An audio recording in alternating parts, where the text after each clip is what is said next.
Bismillahirrahmanirrahim. Assalamualaikum warahmatullahi wabarakatuh. Bismillah, alhamdulillah, wassalatu wassalamu ala habibillah Sayyidina Muhammad ibn Abdullah wa ala alihi wa sahbihi wa mawalah. Allahumma rabbi shrah lana sudurana wa yassir lana umurana wahlul 'uqdatam min alsinatina yafqahu aqwalana. Allahumma faqqihna fid din wa 'allimna at-ta'wil. Allahumma alhimna marashid umurina wa a'idna min shururi anfusina birahmatika ya rabbal alamin walhamdulillahi rabbil alamin. Amin amin ya rabbal alamin. Kita bertemu dalam perkongsian maghrib di mana kita akan membaca beberapa riwayat daripada buku yang sangat menarik. Itulah buku Al-Arba'un Al-Khairiyah fi Bayanil A'malil Khairiyah, yang mana menceritakan tentang 40 hadis yang menceritakan tentang sebaik-baik perkara dan amalan. Semalam kita telah berkongsi tentang antara sifat orang yang baik, dia akan segera membayar hutang. Dan juga yang keduanya adalah hadis-hadis tentang sifat malu. Pada hari ini kita telah tiba pada hadis yang ke-18 daripada 40 hadis yang ada, hadis yang ke-18. Dan kepada sahabat-sahabat yang ada kitab, maka boleh buka muka surat yang ke-96. Buku ini bagus untuk menjadi rujukan kepada kita pada waktu itu untuk melihat amalan-amalan yang terbaik, amalan-amalan yang baik. Maka di sini dibawakan tajuk tentang bekerja dan usaha sendiri. Tentang bekerja dan juga usaha sendiri. Hadis ini adalah daripada Abu Hurairah radhiyallahu taala anhu, di mana beliau berkata, qala Rasulullah sallallahu alaihi wasallam, sabda baginda Nabi sallallahu alaihi wasallam, khairul kasbi kasbu yadil amil idza nasaha. Masya-Allah.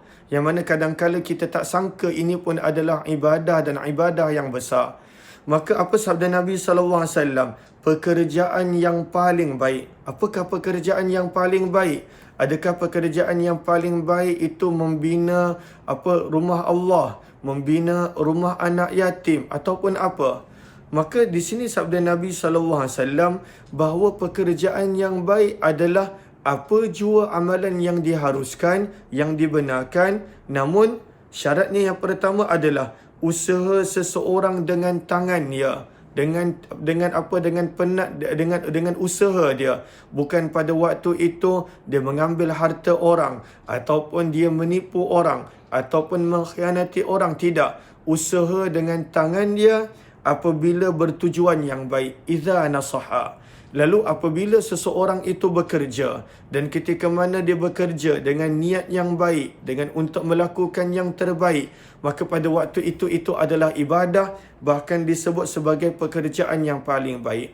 Lalu kadang-kala kita sangka ibadah itu pada bentuk solat, puasa, zakat, haji dan sebagainya sahaja.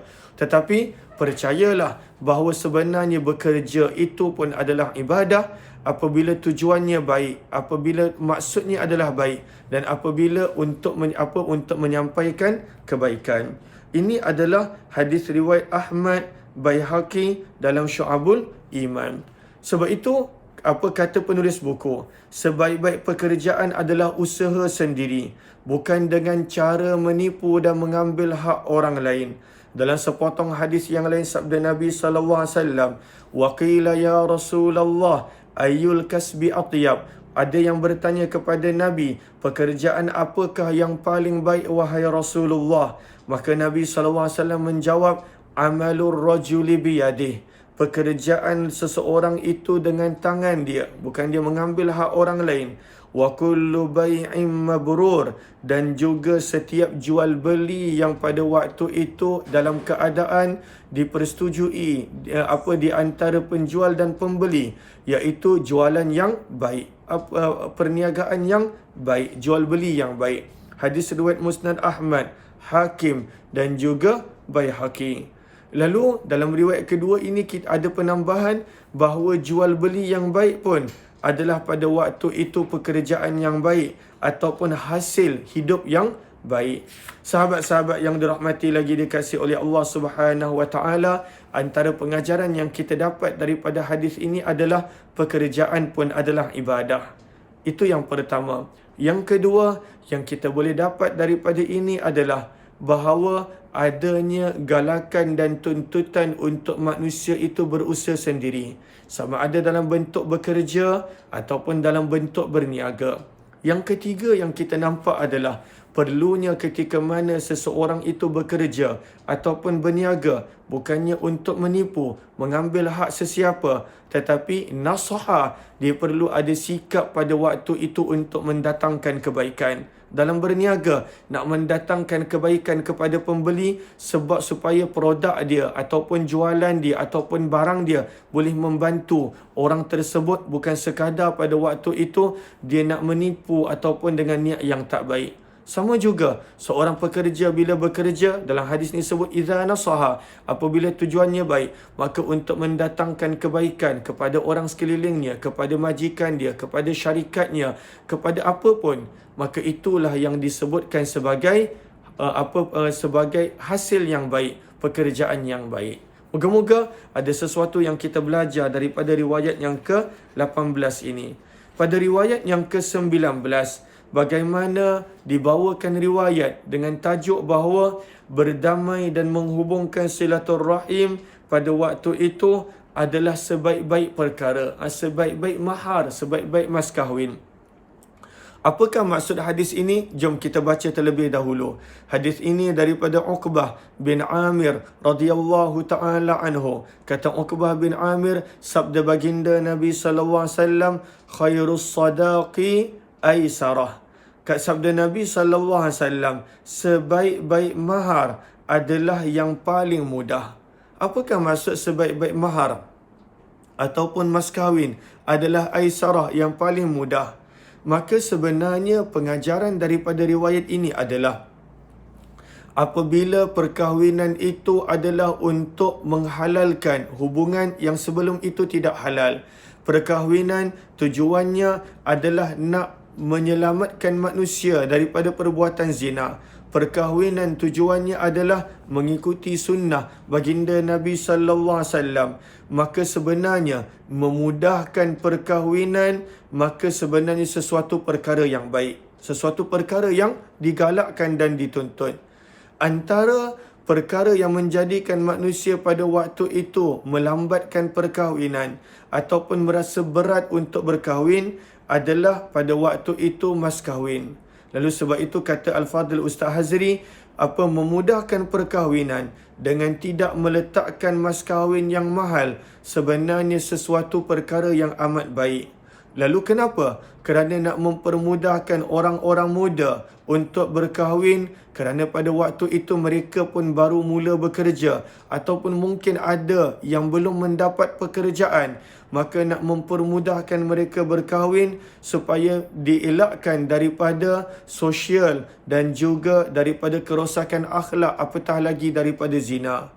Mahar yang mudah juga boleh memperkukuhkan ikatan kasih sayang kerana ianya tidak membebankan mana-mana pihak.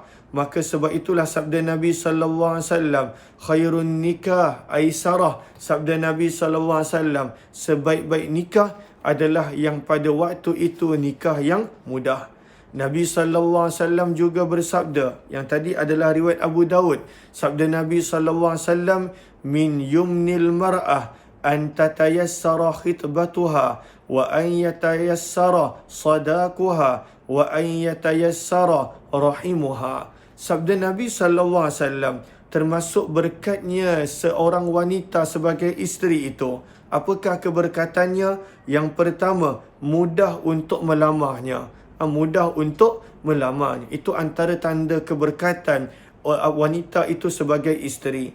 Yang kedua, mudah akan maharnya. Dan yang ketiga, mudah untuk memiliki keturunan daripada kalangan orang-orang yang mana Allah berikan kesuburan. Maka ini keberkatan pada seorang wanita. Hadis riwayat Musnad Ahmad di dalam kitabnya. Maka ini adalah sesuatu yang baru yang kita belajar mungkin. Sebelum ini mungkin ada yang menyangka kalaulah mahar murah seolah-olah pada waktu itu anak dia tidak ada nilai ataupun tidak ada harga ataupun apa jua pandangan masyarakat. Sebenarnya tidak. Memudahkan mahar termasuk daripada tuntutan dan juga ajaran baginda Nabi sallallahu alaihi wasallam. Moga Allah elakkan daripada zina, daripada perkara-perkara yang meruntuhkan akhlak dan juga perkara yang tidak baik dalam kehidupan manusia itu sebelum berlakunya perkahwinan. Kita berhenti di sini. Kepada sahabat-sahabat yang kali pertama join dan yang ingin untuk mendapatkan buku Arba'un Al-Khairiyah, maka boleh tekan link yang ada di ruang komen. Terima kasih semua. Wabillahi taufiq wal hidayah. Assalamualaikum warahmatullahi wabarakatuh. Terima kasih dan jazakumullahu khairah. Kepada yang kali pertama join, jemput join Telegram channel Kuliah Umar Aziz.